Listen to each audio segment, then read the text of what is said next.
नमस्कार दोस्तों। नेपाल हिमालय की गोद में बसा एक ऐसा देश जहां धर्म और संस्कृति सिर्फ पूजा पाठ तक सीमित नहीं बल्कि हर सांस में बसी हुई है। यहीं जन्मी है एक अद्वितीय परंपरा, एक ऐसी परंपरा जहां देवी सिर्फ मूर्ति में नहीं बल्कि जीवित रूप में विराजती हैं।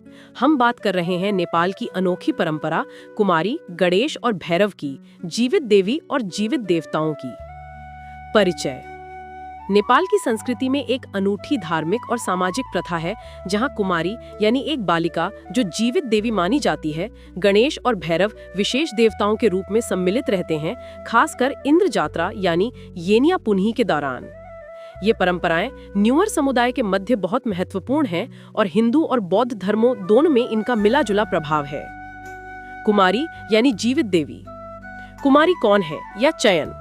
कुमारी उस बालिका को कहा जाता है जो पूर्व कप्य यानी प्री प्यूबिसेंट अवस्था में हो, शुद्ध हो, रोग से मुक्त हो और 32 सौंदर्य लक्षणों यानी कि फिजिकल और स्पिरिचुअल परफेक्शंस पर खरी उतरे। चयन न्यूअर समुदाय की शाक्य कुल की होती है, हिंदू बौद्ध दोनों पृष्ठभूमि से। जब वो पहली बार मासिक धर्म यानी मेंस्ट्रुएशन शुरू कर देती है, कुमारी की देवी सतशक्ता यानी डिवाइन स्टेटस समाप्त हो जाती है। उत्पत्ति और मिथक। सबसे प्रसिद्ध कहानी यह है कि मल्ल राजाओं के समय देवी तालेजु नियमित रूप से राजा से मिलती थीं। एक रात रानी ने राजा को देखकर गुपचुप देवी को देखा, जिससे देवी आहत हुई और कह दी कि अब मैं राजा से नहीं मिलूंगी बल्कि किसी शुद्ध बालिका में आभास रूप में वास करूंगी। कुछ स्रोतों में कहा जाता है कि ये प्रथा 17वीं शताब्दी में स्थापित हुई थी, खासकर राजा जयप्रकाश मल्ल के समय। देवताओं और कुमारी का संबंध। देवी तालेजु को राज्य की संरक्षक देवी माना जाता है। कुमारी उसी देवी का अवतार है जो राज्य और जनता की रक्षा करती है।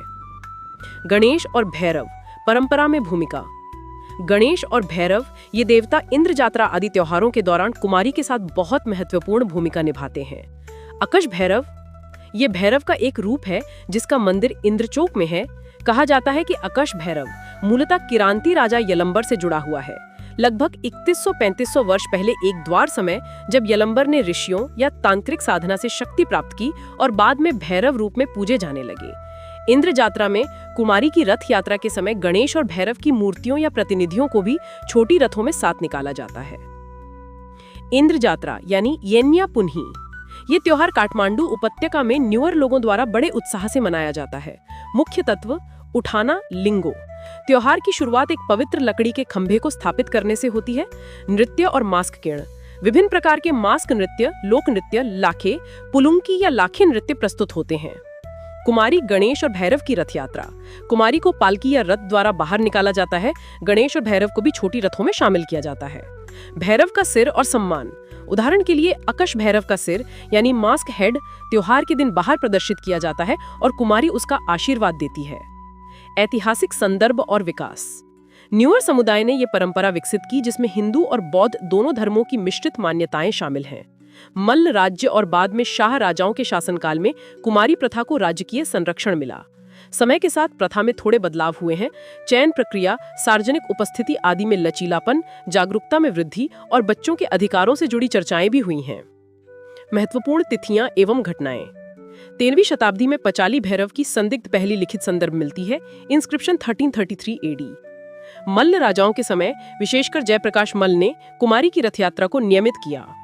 इंद्र जात्रा प्रथा, गणेश भैरव कुमारी रथ यात्रा आदि वर्तमान में भी बड़े धूमधाम से हर वर्ष मनाए जाते हैं। सांस्कृतिक, मनोवैज्ञानिक और प्रतीकात्मक अर्थ। कुमारी का होना एक तरह से देवी शक्ति का प्रतीक है जो जनता को सुरक्षा, आशीर्वाद, भौतिक और आध्यात्मिक शुभता प्रदान करती है। गणेश प्रायः आरंभ, बाधाओं को दूर करने वाले देवता माने जाते हैं और भैरव, विशेषकर अकश भैरव, रक्षा, भय, सत्ता, न्याय आदि से जुड़ा देवता है।